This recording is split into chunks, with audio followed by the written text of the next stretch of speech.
Nous sommes à Longevity, Poitiers 2022. Nous allons parler des aidants et des services pour les aidants, notamment d'information, avec Clara Tucholka qui est chargée de déploiement territorial Ma Boussole Aidant. Bonjour. Bonjour. Peut-être vous présenter, puis présenter si vous voulez Ma Boussole Aidant. Absolument. Alors Ma Boussole Aidant, c'est un service qui a été initié par la Fédération Agirc-Arrco et qui est en fait un service digital qui est gratuit, accessible à tous et qui permet aux aidants de trouver ce qui existe en termes de services et de solutions aux proximités, donc autour de chez eux ou autour de chez leurs proches, pour accompagner au mieux leurs proches, mais également pour trouver des ressources pour eux en tant qu'aidants. J'allais dire qu'il y a beaucoup de choses sur Internet qui existent sur les aidants, pour les aidants. Pourquoi en fait Ma Boussole Aidant Alors effectivement, il y a beaucoup de choses qui existent pour les aidants, beaucoup de services pour les aidants, pour leurs proches également. Nous, Ma Boussole, on l'a vraiment construit dans une logique collaborative. On a sollicité plus de 200 aidants familiaux et des professionnels également via des interviews, via des entretiens, des questionnaires et de groupes de travail pour un petit peu identifier quels étaient leurs besoins, leurs problématiques. Et en fait, une des problématiques principales qui est ressortie, c'est cet accès à l'information. Beaucoup nous disaient il existe plein de choses, mais en fait, on ne sait pas où les trouver. C'est sur des sources qui sont très dispatchées. On a des flyers, on a des sites internet, on a des numéros de téléphone, des cartes de visite. Mais en fait, ils disent après, on ne s'y retrouve plus, quoi. Il y a trop de sources différentes. Et c'est vraiment de ce besoin-là qu'est né Ma Boussole Aidant, de centraliser toutes ces informations pour vraiment faciliter cet accès et faire gagner du temps et de l'énergie au quotidien à ces aidants familiaux pour qui c'est vraiment précieux en fait ce temps et cette énergie tous les jours. Si on parle des aidants, il y a combien d'aidants en France? Est-ce qu'il y a des profils d'aidants? Oui, alors des profils, pas nécessairement. On a tout type d'aidants, tout âge. On a des enfants qui sont aidants de leurs frères et sœurs ou de leurs parents qui sont atteints de handicap ou de maladies de longue durée. Et on a des personnes très âgées également qui peuvent être aidants de leurs conjoints. On estime aujourd'hui environ 11 millions d'aidants en France. Alors, c'est un chiffre qui est un peu à la louche puisqu'on sait aussi qu'il y a beaucoup d'aidants qui ne s'identifient pas en tant que tels.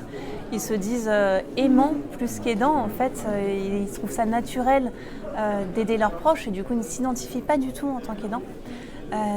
On sait aussi que malheureusement un tiers des aidants décèdent avant leurs proches et les 2 tiers restants développent de la surmortalité. Donc il y a un vrai enjeu en fait sur la prévention pour ces aidants qui s'épuisent, pour les inviter, leur donner envie de mettre en place des solutions et de solliciter du répit par exemple et du soutien. Donc votre site, il y a beaucoup d'informations. Quelles sont les principales recherches des aidants? Alors effectivement, sur notre site, nous on a travaillé sur une classification des données en 14 catégories de solutions. On va pouvoir y trouver comment se déplacer pour une personne âgée ou en situation de handicap. On va pouvoir trouver des informations sur les établissements, comment partir en vacances avec son proche, etc. Les informations qui sont le plus consultées, ce sont toutes les informations qui vont être liées au service d'aide à domicile et également les informations sur les services pour les aidants. Donc tout ce qui est solutions de répit et solutions de soutien et d'entraide.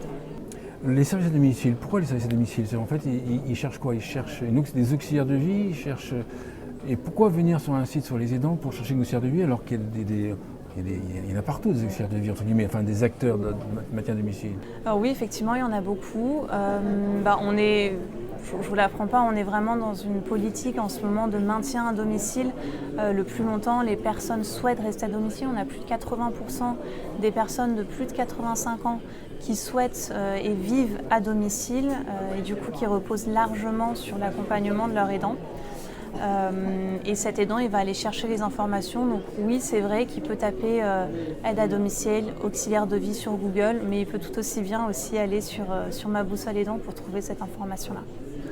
Derrière le site, derrière l'activité, c'est Agirc-Arrco. Tout à fait. C'était initié par Agirc-Arrco. C'est un dispositif qui est né en fait en 2017 dans le cadre d'une expérimentation nationale qui visait à tester des projets un peu innovants à destination des aidants. Donc il y a eu Ma Boussole Aidant, il y a eu la création d'un bus aidant dans l'Hérault, il y a eu tout un travail aussi sur un label pour les salariés aidants. Et effectivement, nous sommes soutenus par l'Agir Carco depuis les débuts de Ma Boussole Aidant. Aujourd'hui, nous sommes une société coopérative d'intérêt collectif qui réunit plus d'une soixantaine de membres, sociétés, acteurs privés, publics, associatifs, qui ont envie de travailler ensemble à ce développement. Et on intègre également des aidants dans la gouvernance de Ma Boussole Aidant. On est toujours soutenu par l'Agir Carco et d'ailleurs on travaille énormément avec les comités d'action sociale sur les territoires pour faire connaître notre outil. Comment sont ajoutées les différentes rubriques, ou pas forcément les rubriques, mais les différentes solutions sur Ma Boussole Aidant? Par plusieurs biais, on a une vraie stratégie de base de données, on a une équipe qui travaille. Parce que c'est énorme dans les territoires, partout. Absolument, c'est un travail de fourmi.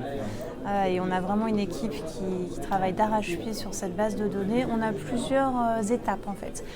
Dans un premier temps, on a intégré sur Ma Boussole des données qui viennent de répertoires publics, type Finesse, annuaire du secteur public ou de jeux de données qu'on partage avec nous des partenaires à nous. Donc ça c'est un premier jet qui est beaucoup sur des structures des établissements par exemple ou justement des SAD, des SIAD. Des choses un petit peu plus institutionnelles. Et après, on a une stratégie plus territoriale où on va travailler sur les territoires, rencontrer les partenaires, rencontrer les collectivités territoriales, notamment les conseils départementaux, avec lesquels on va pouvoir avoir des partenariats sur cette question de données. Et après, on a une dernière étape où vraiment on va regarder les catégories de données de services qui sont peu représentées. On va aller vraiment les chercher à la main, chercher les petites associations de parents par exemple ou les associations sportives qui vont organiser des cours de foot pour les enfants en situation de handicap. Voilà, on va essayer vraiment d'aller chercher cette exhaustivité et ces solutions qui sont très précieuses pour les aidants. Si je suis un acteur de la silver economy qui propose des services pour les aidants, est-ce que je peux être référencé sur Ma Boussole Aidant et comment est-ce que je peux pas? Alors, tout à fait, et on est très preneur aussi que les professionnels se référencent eux-mêmes.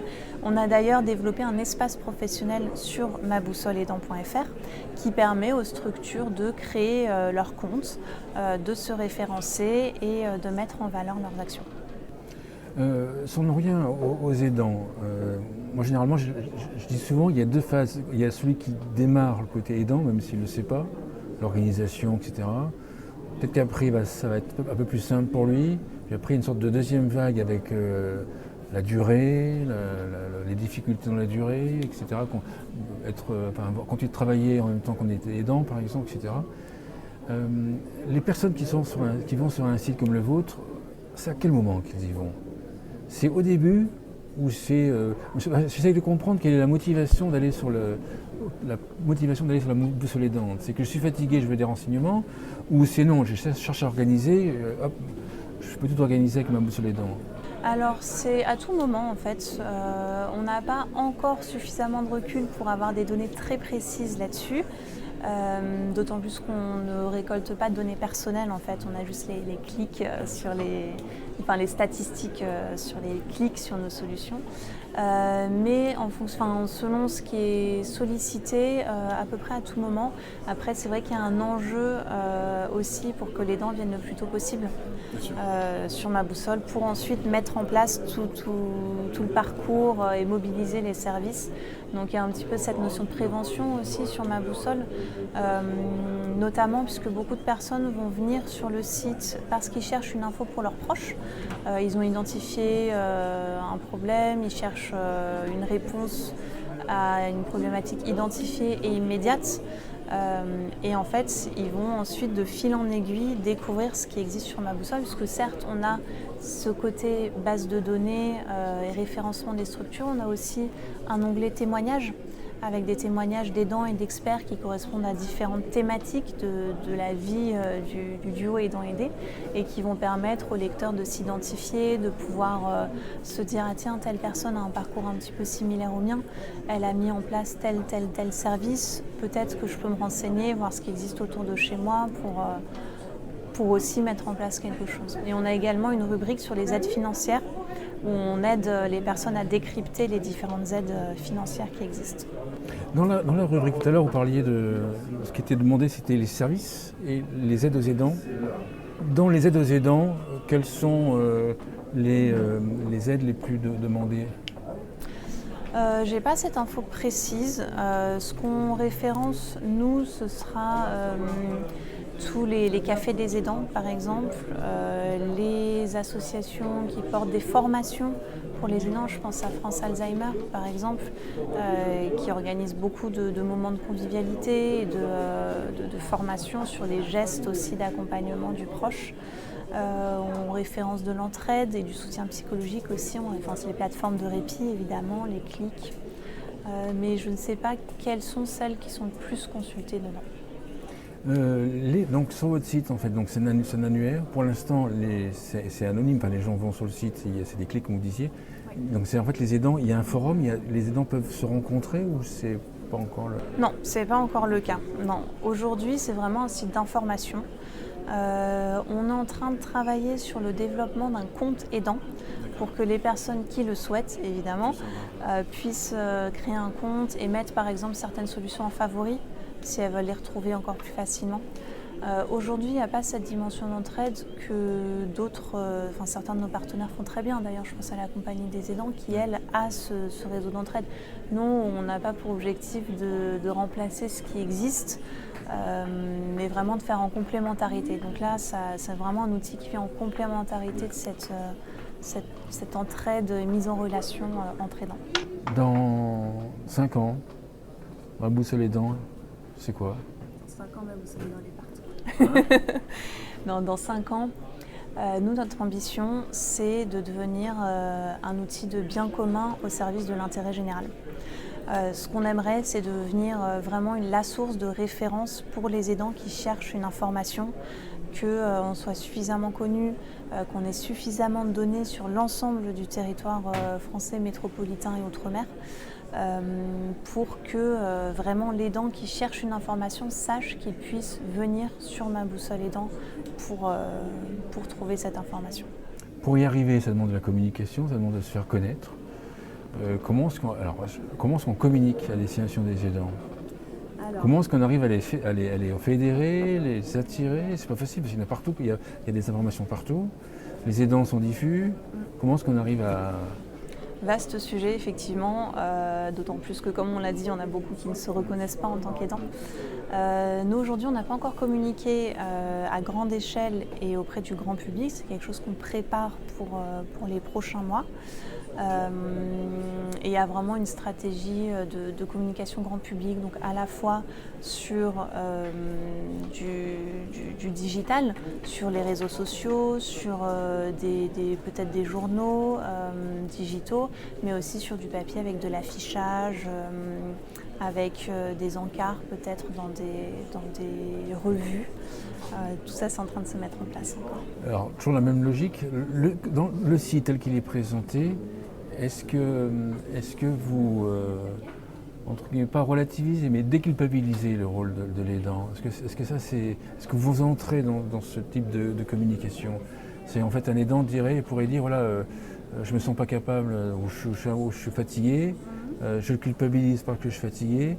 Est-ce qu'il y a cet axe de communication qui est nécessaire pour mieux communiquer avec les aidants ou pas du tout? C'est un message qui passe dans certains des témoignages qu'on regroupe sur ma boussole. Par les témoignages. Oui.